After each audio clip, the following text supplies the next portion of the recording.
Well, good evening as always, Internet, and I do hope this finds you well. And welcome to a new series for this channel, a new playlist. This is FAQs, or frequently asked questions. This is going to be an irregular thing. This is not going to be weekly or monthly necessarily. This is going to be something that will be led by you guys. Stuff that I regularly get asked, and to save having to repeat myself, I will attempt to answer these questions and demonstrate them here. So the first thing that I'm going to show you is a question that I've been asked no end of times. That's in lessons, that's in the street, out busking in Sainsbury's car park, terribly rock and roll, which is just how do you do A-shaped bar chords properly? Because this is quite a tricky prospect. Generally people don't tend to struggle so much with the E and E minor shaped bar chords, or even the A minor shaped bar chords, but they do struggle with these A major shapes.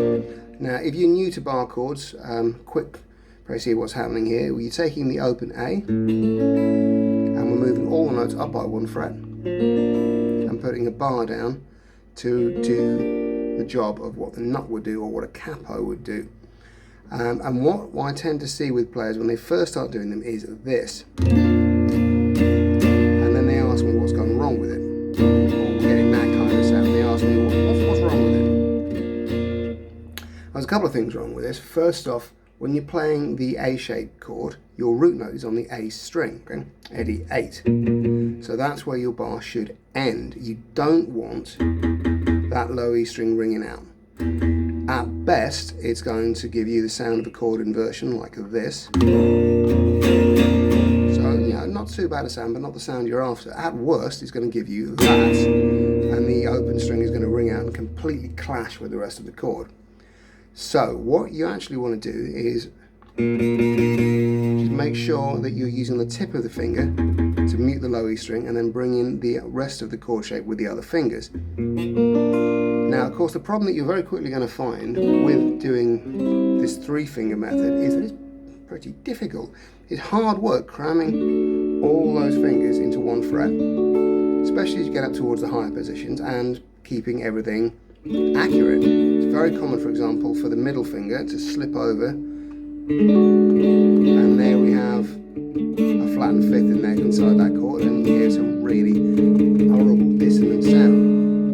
So what we tend to evolve to is the 3rd finger bar, like so. And what's happening here is the 3rd finger is barred back like that, barred over the 7th, in this case I'm using a D at the 5th fret, barred over the 7th fret D, G and B strings. Now I say this bending back idea, this can take a little bit of getting used to, so when you're learning this, don't expect it to come in instantly, and certainly don't force it. If your fingers start to hurt, for the love of God, just stop. Put it down, go do something else for a bit, come back to it. Never ever force it. Respect your hands, respect what they're telling you, and don't push them past their limits. You're only going to end up injuring yourself, slowing your progress down. So, that gets us to this point. And this is giving us a shape that's easier to move up and down the fretboard. But it is still quite awkward. The next thing I see people doing is tying themselves up in knots to try and get this note here on the high E string. Now, technically, yes, this is a note that should be part of the chord, but this is a 5th, and it's doubled already in the chord. You're already playing an octave version of that note on the D string. You're doubling that note, so that note's already there, so you really don't need that note. And what happens most of the time is that in trying to get this note, the 5th, most people in fact lay their 3rd finger, back, and get the 6th, this note, giving you a 6th chord. As you can hear, this sounds kind of cool, but it's a little bit niche. It's not always the sound that you want. So the situation here is, the best thing to do is to cheat. So what I'm doing here, and this is the little hack that nobody ever tells people, is to use your 1st finger not as a bar at all, but just to fret the A string. Look, there it is. There's my root note. I am muting the low E string with the tip of it. I'm using my 1st finger, using the back of it to mute the D, G, B and high E strings. And then I'm going to bring the 3rd finger in like so. And now I have a muted low E, courtesy of the first fingertip. Chord tones on the D, G and B strings, mute out the high E. And now I can be nice and loose and aggressive with my right hand. I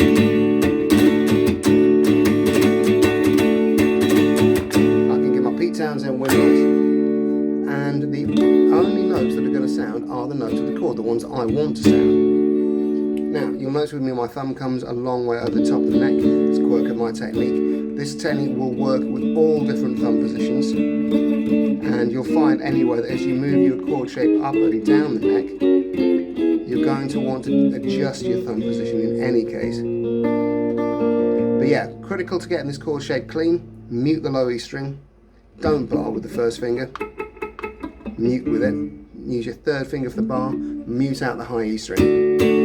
And then to make sure that when you pick through it you get a mute on the low E, root note on the A, chord tones D, G and B, and then mute on the high E.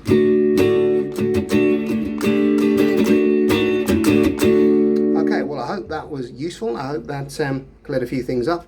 So please do like, share, subscribe, all that good stuff. It's YouTube, you all know what to do. And this, as I say, this is not going to be a weekly or a monthly thing. This is going to be led by you. So if there's something that you can't do, or something that bugs you, or something you wish you knew how to do, or it's a problem that you're having with playing that you just can't find answered anywhere else, drop it in the comments. That's what this thing's going to all be about. So this is supposed to be engaging directly with all you guys. There's like 500 plus of you now. I'm sure I can be of help to some of you. And yeah, let's see how this goes. So there'll be a few more things like this dropping over the next few weeks as we get ready to wire in the new PC and sort of upgrade basically everything on the channel. So I hope to hear from you all soon, and I hope to find you useful. And yeah, that's it. That'll do it. Right, see you soon. All the best.